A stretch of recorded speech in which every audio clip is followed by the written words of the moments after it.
Hey everybody, Brett Tadlock, TN Artist here. Thanks for visiting my channel. Thanks for stopping by. Today's painting is Sunset Over Cookeville. This was painted from a friend of mine's photo that she let me use, and I want to discuss how to do these clouds. So you want to start out with a kind of a mid-tone blue for the background if you're going to have orange clouds, so you get that complementary going on. And then you want to start laying in some of the darks and the shadows, because remember, you got to have dark in order to have light. So what I've done here is I've taken a grayish purple and using that to go in with the oil brush. It can be any brush that you want. Don't get hung up on brushes, and don't get hung up on programs. This is Procreate, but you can do this in ArtRage, Photoshop, or whatever. So I lay it in there, just kind of roughing in a pattern for where it's going to go, and then soften it with the smudge tool.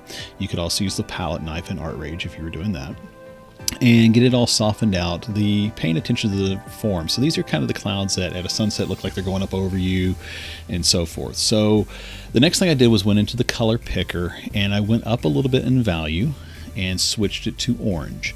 So this is just slightly lighter than the purple that's there, and the orange being a complementary color because of, orange is kind of yellowish, yellow and purple are contrasting colors.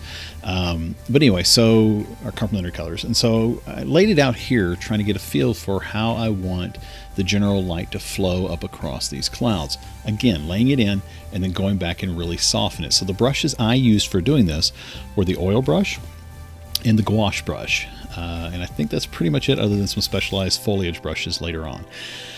So you're going to build in layers here. So what you're doing basically is you take and put down the dark color, put a lighter over top of it, smear it into the other one below it, and then kind of keep repeating and refining the process. Now, right now what you're seeing is all done on one layer, okay? And it's just random strokes, just kind of smudged on there.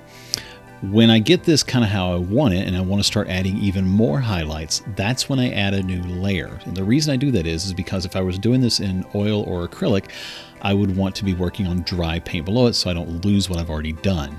So I create a new layer, and I take the same orange, I up the value, which means I make it brighter, and then I start laying in scribbles and soft strokes for where I want the light. Because again, I'm trying to build this up gradually. I'm not trying to jump straight to the end product. And that's what's going to give you that depth, that feel that goes through it. So going through this, lightly laying it in, soften it back with the smudge tool or palette knife if you want to. Looking at the photo, there were other colors in it, like this really orangey peach color that's even a little bit more towards red. Added some of that in, add in some purples, again softening it back, building that layer of colors, and paying attention to how the light streaks up across it and really builds that out. So that's what I'm doing here. It's just kind of laying these in, soften them out, laying them in, soften them out, and just keep building it. Like I said, when you start this process, do it on a separate layer, so that way if you don't like it, you can erase it and you're not messing up the layer below it. So I came in there, I realized, you know what, I need a little bit of a darker blue behind these clouds to make them pop a little more. So I pulled up a blue-gray and laid that in on the layer beneath all of it. So I'm at 3 layers now. And then I really softened it out with a gouache brush on a smudge tool and really let it fall back behind them so that it gives me that softness that I want. Now that does leave the clouds above a little hard edged. So I'm going to go back in and soften those and add in a few more wisps of clouds, and then start adding in some of those same bright color as well to those, and start punching up the color and doing the same thing for the purple, because some of that purple really lit up across this, and so I wanted to capture that as well and really kind of show the contrast between the lights and the darks and some of those really cool colors that you can get for a sunset or a sunrise. And started playing around with those, smudging around more, blending the areas together so I don't have any real harsh edges for where stuff starts and stops, because I want it to kind of soften into really no edges and blend in and kind of connect some of these clouds. And so you can see that's what I'm doing here. And then when I started getting this close to how I liked it, that was when I decided I was going to start putting in some foreground options to really make it seem like it's off in the distance that you're seeing the sunset. So one of the things I realized I needed to pull this down more and add a little bit more sparkle to it. So I wanted to extend that before I did the foreground. So that's what I'm doing here. I'm adding another layer of putting in some dark, and then I'm going to go and throw some light over top of it as well to kind of extend that shadow and those colors and those soft tones. So some of these are going to stay really soft, some of these are going to get really bright. And it kind of gives that punch because I knew I was going to need a foreground in front of it, and I wanted to have that, again, that contrast of light on dark and dark on light. So that's what I'm getting ready to work towards, and really put in the final highlights of these clouds and punch them up a little bit. So that's what I'm doing right here. Again, that's on a separate layer. So I worked on about 4 layers for this whole thing, and would get it how I liked it, and then I would merge it down once I got it done to where I liked. So that, and I do that for a couple of reasons. One is it makes me really commit to what I have and what I've done and be like, okay, that's done. So I merge it down and then move on to the next element.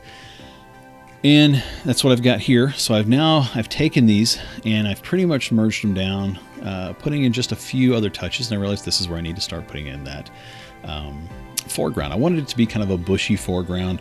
Hers was really set in her neighborhood, so there were houses and stuff here. I didn't want that. I wanted this to have more of a field kind of view and a soft organic view. So I decided to paint that in. Here's one of the nice things about doing digital work. I painted it too low and decided to move it up, so that's what I did. Then I wanted to go in and just really give this that dark contrast. So this black that you see here is not really black. It's really a dark brown.